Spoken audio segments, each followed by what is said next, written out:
나이 들수록 우리는 더 많은 것을 숨기며 삽니다. 아픈 것도 숨기고, 외로운 것도 숨기고, 그리고 돈이 있다는 것도 숨깁니다. 특히 돈 이야기는 더욱 조심스럽습니다. 있다고 하면 부담스러운 일들이 생기고, 없다고 하면 무시당할까봐 걱정되니까요. 요즘 어떻게 지내세요? 이 물음 뒤에는 늘 다른 궁금증이 숨어 있습니다. 건강은 괜찮은지, 자식들은 잘 사는지, 그리고 돈은 넉넉한지, 물어보는 사람도 대답하는 사람도 모두 알고 있습니다. 이 질문이 단순한 안부가 아니라는 것을요. 그래서 우리는 대답합니다. 뭐, 그럭저럭 지내지. 좋은 것도 나쁜 것도 아닌 이 대답 속에는 많은 것들이 가려져 있습니다.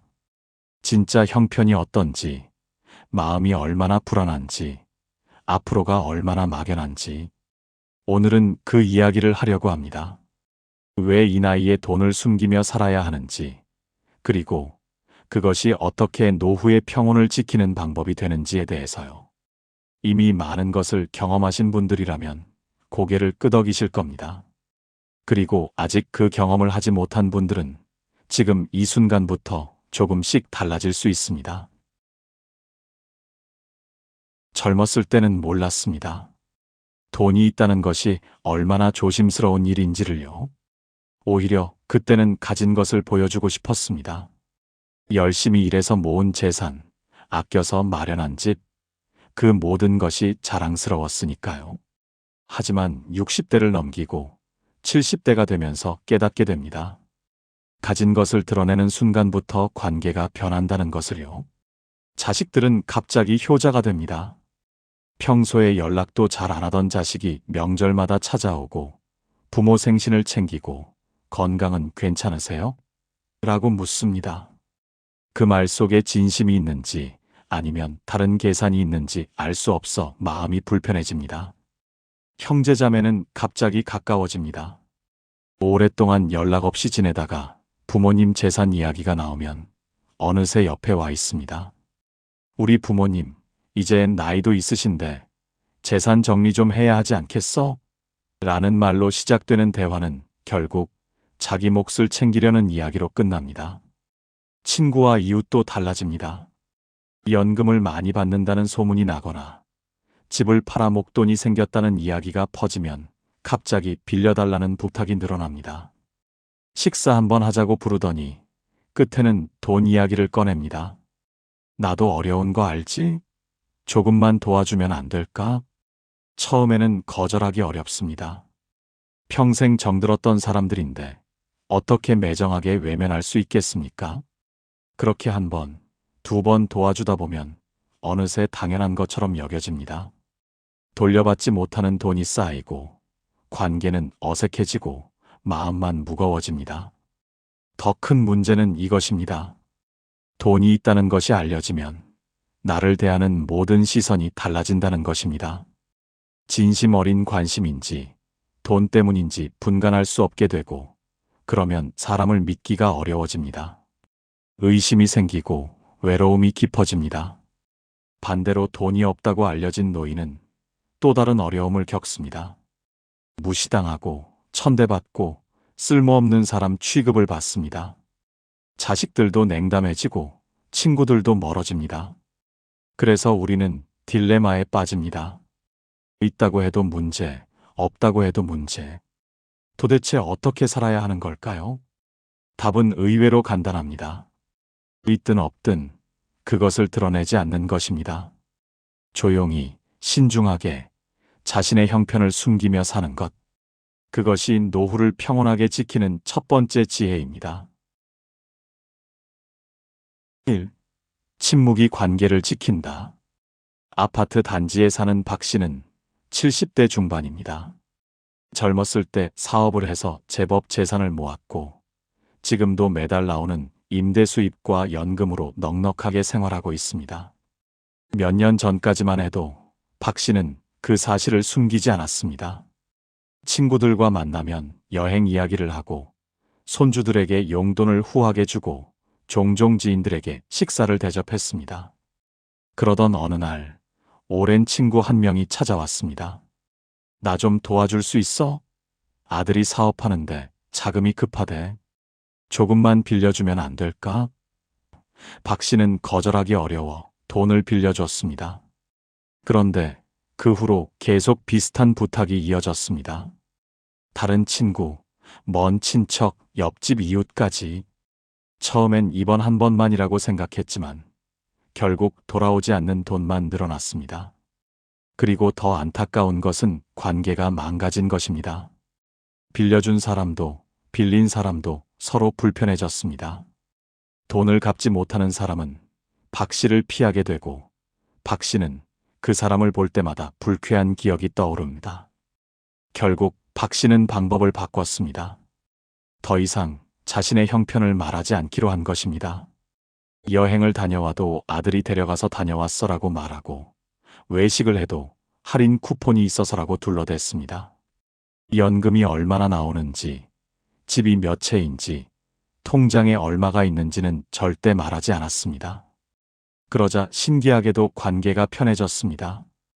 부탁하는 사람도 줄었고 만날 때도 돈 이야기 없이 그냥 수다를 떨고 헤어질 수 있었습니다. 박 씨는 그제야 깨달았습니다. 돈을 숨기는 것이 매정한 게 아니라 오히려 관계를 지키는 방법이라는 것을요. 가진 것을 말하지 않는 것은 거짓말이 아닙니다. 그것은 경계입니다. 나와 상대방 사이에 적절한 거리를 유지하는 방법이고 모든 것을 털어놓는 것이 진실이 아니라 필요한 것만 나누는 것이 지혜입니다. 있는 척도 없는 척도 하지 않는 중용. 그렇다면 어떻게 살아야 할까요? 완전히 숨기며 살 수도 없고 다 드러내며 살 수도 없습니다. 답은 중간에 있습니다. 있는 척도 하지 않고 없는 척도 하지 않으면서 그냥 평범하게 사는 것입니다. 김 씨는 이 균형을 잘 유지하는 사람입니다. 친구들과 만나면 적당히 비용을 나눕니다. 너무 자주 내지도 절대 안 내지도 않습니다. 자식들에게 용돈을 줄 때도 과하지 않게, 하지만 너무 적지 않게 줍니다. 사람들은 김 씨를 보고 저 사람은 딱 중간쯤 사는 것 같아라고 생각합니다. 부자도 아니고 가난하지도 않은 그냥 평범한 노인. 그게 김 씨가 원하는 이미지입니다. 덕분에 김 씨는 편안합니다. 돈을 빌려달라는 사람도 없고 무시당하지도 않습니다. 자식들도 적당히 챙기고 자기 인생도 잘 삽니다. 친구들과의 관계도 오래 유지됩니다. 이 중용의 길이 쉽지는 않습니다.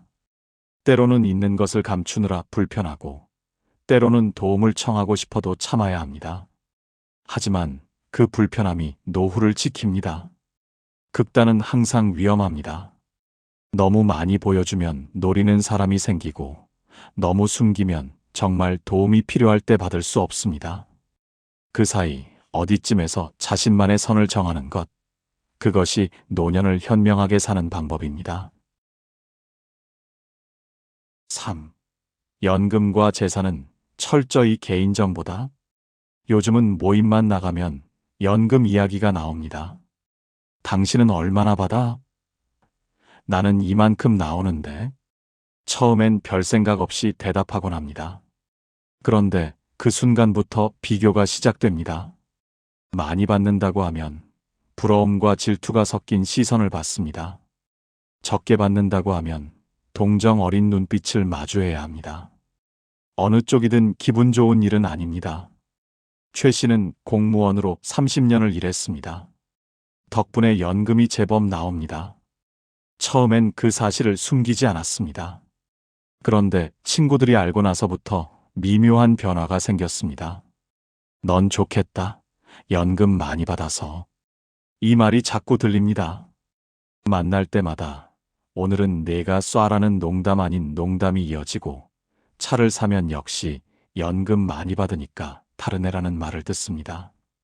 최 씨는 기분이 좋지 않았습니다. 자신이 30년 동안 성실하게 일한 대가인데 마치 불로소득처럼 취급받는 느낌이었습니다. 그래서 이제는 연금 이야기가 나오면 뭐 그냥 그럭저럭 나와라고만 대답합니다. 재산도 마찬가지입니다. 집이 몇 채인지, 땅이 어디에 있는지, 예금이 얼마인지는 배우자 외에는 아무도 알 필요가 없습니다. 자식에게도, 형제에게도, 친구에게도요. 그럼 너무 외롭지 않나요? 묻는 분도 계실 겁니다. 하지만 진짜 외로운 것은 돈 때문에 관계가 변질되는 것입니다. 진심으로 나를 대하는 사람과 내 돈을 노리는 사람을 구분할 수 없을 때 느끼는 의심과 불안, 그것이 더 외롭습니다. 연금과 재산을 숨기는 것은 나를 지키는 일입니다. 쓸데없는 비교에서 벗어나고 불필요한 기대를 차단하고 진짜 관계를 유지하는 방법입니다. 4. 가족에게도 경계가 필요하다. 이 이야기는 조심스럽습니다. 자식에게 숨기는 것이 과연 옳은 일인가? 많은 분들이 고민하실 테니까요. 하지만 현실은 냉정합니다. 자식이라고 해서 부모의 재산을 다 알아야 하는 것은 아닙니다. 오히려 너무 많이 알려주면 부담이 되거나 기대가 커지거나 형제 간의 갈등이 생길 수 있습니다. 정 씨는 60대 후반에 아파트 한 채를 팔아서 목돈을 마련했습니다. 그 사실을 자식들에게 알렸더니 반응이 달랐습니다. 큰아들은 그럼 이제 집 한 채 사드리면 되겠네요. 노후 준비 끝이네요 라고 안심했고, 작은아들은 저도 결혼 준비하는데 조금 도와주실 수 있으세요? 라고 기대를 품었습니다. 정 씨는 난처해졌습니다. 그 돈은 자신의 노후 자금이었습니다. 병원비, 생활비, 혹시 모를 간병비까지 생각하면 결코 넉넉한 금액이 아니었습니다. 하지만 자식들은 이미 부모가 넉넉하다고 생각해버렸습니다. 결국 정 씨는 자식들에게 솔직히 말했습니다. 그 돈은 엄마 아빠 노후 자금이야. 너희한테 물려줄 돈이 아니라 우리가 쓸 돈이야. 하지만 그 말 이후로 자식들과의 관계가 어색해졌습니다. 큰아들은 섭섭해했고 작은아들은 실망했습니다. 이 이야기에서 무엇을 배울 수 있을까요? 자식에게 모든 것을 보여주는 것이 효도가 아니라는 것입니다. 오히려 적절히 감추는 것이 자식도 부모도 편하게 만듭니다. 자식들이 알아야 할 것은 부모님이 생활하는데 문제가 없다는 정도면 충분합니다. 통장에 얼마가 있는지, 집값이 얼마인지, 보험금이 얼마나 되는지까지 알 필요는 없습니다. 그래야 자식들도 자기 인생을 삽니다. 부모 재산을 기대하지 않고 스스로 일하고 스스로 저축하고 스스로 미래를 준비합니다. 그것이 건강한 관계입니다. 그리고 부모도 자유로워집니다. 자식 눈치를 보지 않고 내 돈을 내가 쓸 수 있습니다. 여행도 가고 친구도 만나고 취미 생활도 하면서 진짜 노후를 살 수 있습니다. 5. 형제자매 앞에서는 더욱 조심해야 한다. 부모님이 돌아가시고 나면 형제자매 사이가 가장 먼저 갈라집니다. 평생 우애 좋게 지내던 형제도 재산 문제 앞에서는 달라지곤 합니다. 문제는 부모님이 살아계실 때부터 시작됩니다. 누가 부모님께 얼마를 받았는지, 누가 더 챙겨드리는지, 부모님 재산이 얼마나 되는지, 이런 이야기들이 형제간에 오가기 시작하면 미묘한 감정들이 생겨납니다. 이 씨는 사남매 중 막내입니다. 부모님께서 돌아가시기 전 이 씨에게 내가 제일 고생했으니까라며 통장 하나를 건네셨습니다. 이 씨는 고마운 마음에 그 사실을 형제들에게 말했습니다. 그런데 그때부터 분위기가 이상해졌습니다. 큰형은 부모님이 정신이 온전하실 때 하신 일인가? 의심했고, 둘째 형은 우리도 다 고생했는데 왜 너만? 이라며 섭섭해했습니다. 결국 형제들은 재산 분할을 놓고 법정까지 가게 되었습니다. 이런 일은 생각보다 흔합니다. 부모님 생전에 누가 얼마를 받았는지, 누가 집을 샀는지, 누가 사업 자금을 받았는지, 이런 것들이 나중에 다 문제가 됩니다. 그래서 형제자매 앞에서는 더욱 조심해야 합니다. 부모님께 받은 것이 있어도 굳이 말할 필요 없고 본인이 잘 사는 것도 드러내지 않는 게 좋습니다. 특히 부모님 재산에 대해서는 절대 먼저 이야기를 꺼내면 안 됩니다. 우리는 그렇지 않아라고 생각하시는 분도 계실 겁니다. 하지만 돈 앞에서는 사람이 변합니다. 평생 우애 좋던 형제도 돈이 걸리면 남처럼 싸우게 됩니다. 형제자매와의 관계를 지키고 싶다면 재산 이야기는 최대한 피하는 게 상책입니다. 부모님이 어떻게 나눠주실지는 부모님이 정하실 일이고 우리는 그것을 받아들이면 됩니다. 미리 계산하고 비교하고 따지기 시작하면 가족이 남남이 됩니다. 6. 동창회와 친목 모임. 그곳은 비교의 장이다. 나이가 들면 동창회나 친목 모임이 많아집니다. 오랜만에 만나는 반가운 얼굴들, 옛날 이야기를 나누며 웃는 시간들. 하지만 그 이면에는 은근한 비교가 숨어 있습니다. 자네는 요즘 뭐 하며 지내나? 이 질문에는 여러 의미가 담겨 있습니다. 건강은 괜찮은지, 자식들은 잘 되는지, 그리고 형편은 어떤지. 강 씨는 고등학교 동창회에 나갔다가 불편한 경험을 했습니다. 한 친구가 나는 요새 손주들 용돈 주느라 바빠라며 자랑을 늘어놓았고, 다른 친구는 우리 아들이 미국 가서 잘 산다고 말했습니다. 강 씨는 그냥 조용히 듣고만 있었습니다. 그런데 모임이 끝나고 나니 기분이 묘했습니다. 자신도 손주들 용돈을 주고 자식들도 잘 살고 있는데 왜 말하지 못했을까? 그런데 한편으로는 말하지 않기를 잘했다는 생각도 들었습니다. 괜히 말했다가 다음 모임 때 또 비교당할 것 같았으니까요. 동창회나 친목 모임은 묘한 곳입니다. 반가운 마음으로 만나지만 은근히 서로를 비교하게 됩니다. 누가 더 젊어 보이는지, 누가 더 건강해 보이는지, 누가 더 잘 사는지. 그래서 이런 자리에서는 적당히 모호하게 대답하는 게 좋습니다. 그럭저럭 지내지 건강하게 사는 게 다행이지. 이 정도면 충분합니다. 구체적으로 말할수록 비교당하고 비교당할수록 마음만 불편해집니다. 나이 들어서 만나는 사람들과는 편하게 만나야 합니다. 과거의 추억을 나누고 안부를 묻고 서로 격려하면서 헤어지면 됩니다. 거기에 재산이며 자식 자랑이며 이런 것들이 끼어들면 모임이 피곤해집니다. 진짜 친구라면 내가 잘 살든 못 살든 상관없이 만나고 싶어 합니다. 돈 때문에 만나는 사이가 아니라 그냥 보고 싶어서 만나는 사이. 그런 사람 몇 명만 있으면 노후는 외롭지 않습니다. 7. 실전 대화법. 이렇게 말하면 됩니다. 자, 그럼 실제 상황에서는 어떻게 대응해야 할까요? 머릿속으로는 알아도 막상 그 순간이 오면 말문이 막히곤 합니다. 몇 가지 상황별 대화법을 알려드리겠습니다. 상황 1. 연금이 얼마나 나오냐고 물을 때 250만 원 정도 나와. 그냥 기본만 나오지. 요새는 물가도 오르고 해서 빠듯해. 구체적 금액을 말하지 않습니다. 기본, 그럭저럭, 적당히 같은 모호한 표현을 씁니다. 그리고 항상 빠듯하다, 넉넉지 않다는 말을 덧붙이면 더 이상 캐묻지 않습니다. 상황 2. 집값이 얼마나 됐냐고 물을 때 시세가 12억 정도 된다더라. 글쎄, 우리 같은 사람들이야 집 한 채로 겨우 버티는 거지. 팔 수도 없고 집을 재산으로 보지 않고 사는 곳으로 표현합니다.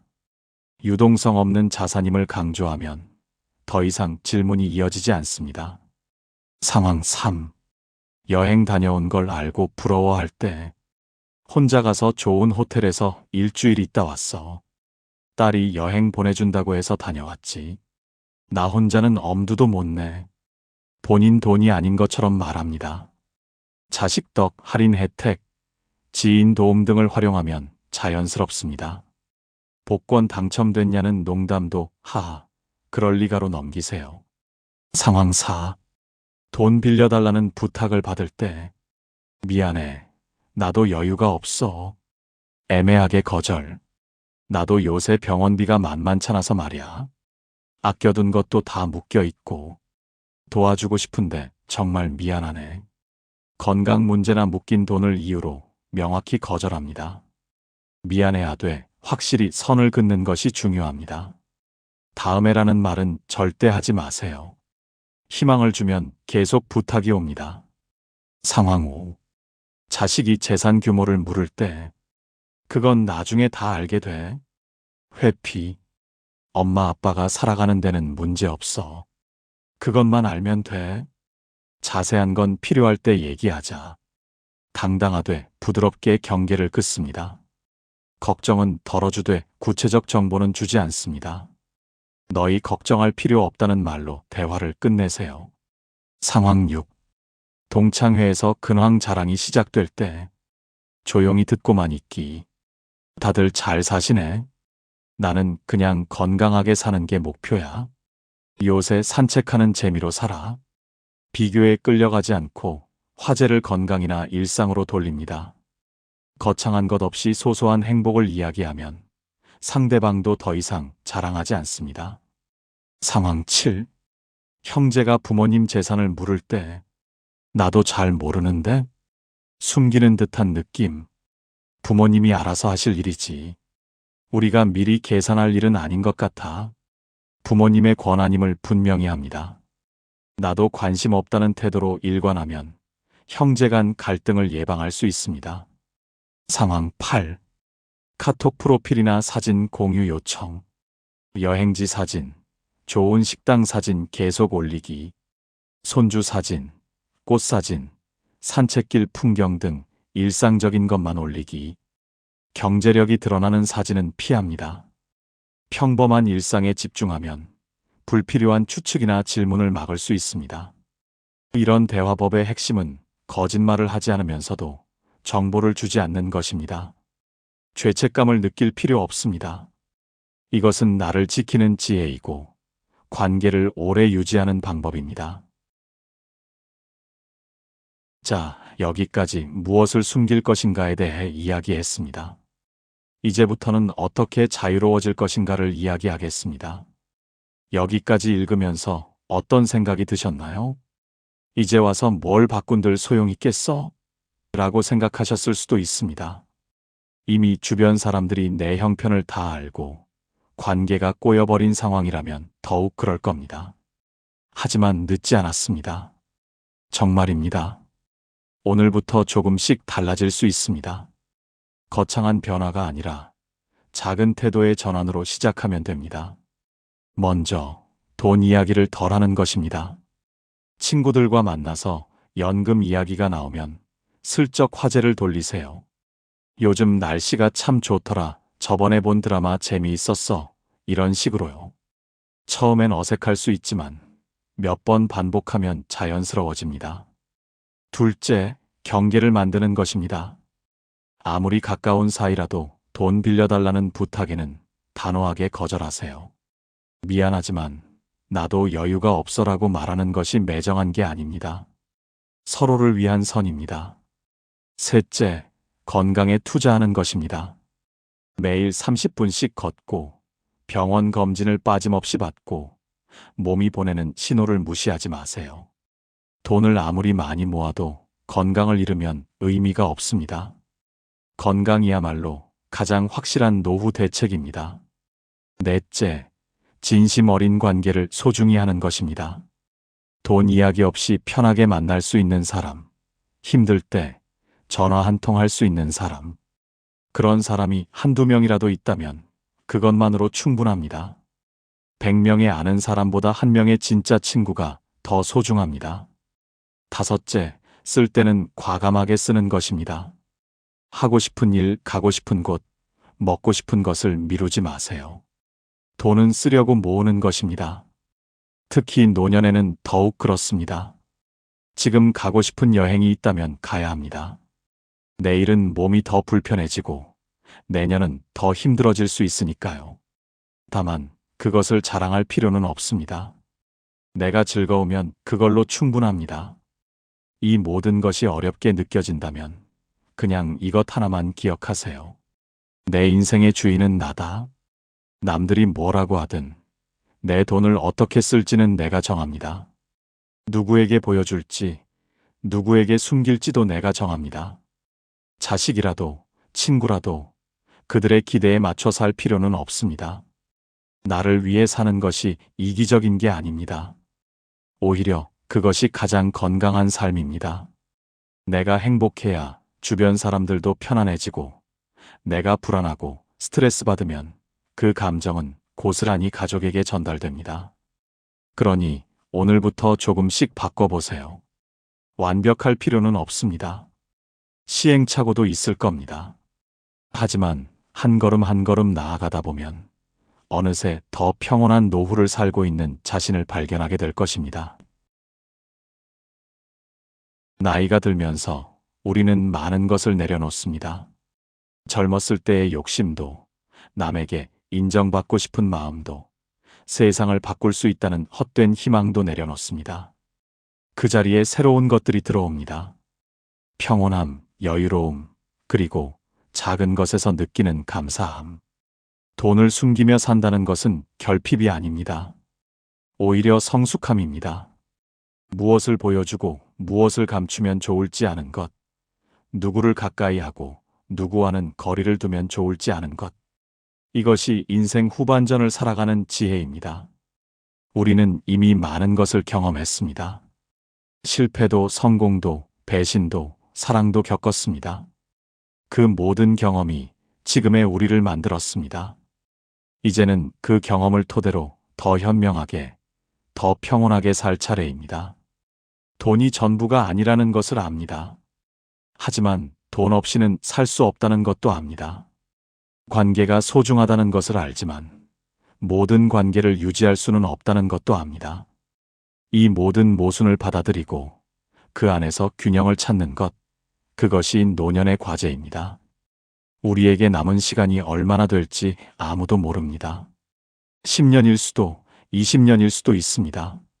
하지만 분명한 것은 그 시간을 어떻게 보내느냐는 우리가 정할 수 있다는 것입니다. 불안해하며 보낼 수도 있고 평온하게 보낼 수도 있습니다.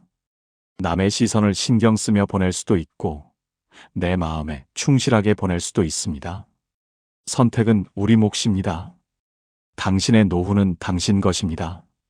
조용히 그러나 단단하게 지켜가세요. 오늘 이야기가 도움이 되셨다면 좋아요와 구독 부탁드립니다. 댓글로 여러분의 생각도 나눠주세요. 노후 산책이었습니다. 오늘도 평안하세요.